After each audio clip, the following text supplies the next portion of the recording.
Notice every bite, she keeps on looking at the surroundings. Right? When you were carrying her, she wasn't doing this. But now that she's eating, she could see the other falcons. And I told you, falcons, they're very brave. So for example, we remove this guy's hood, unleash, they will fight over one quail.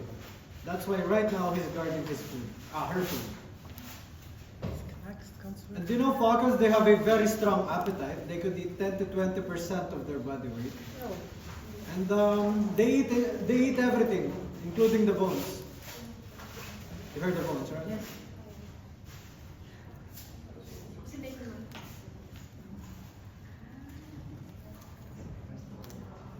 You hear the bones?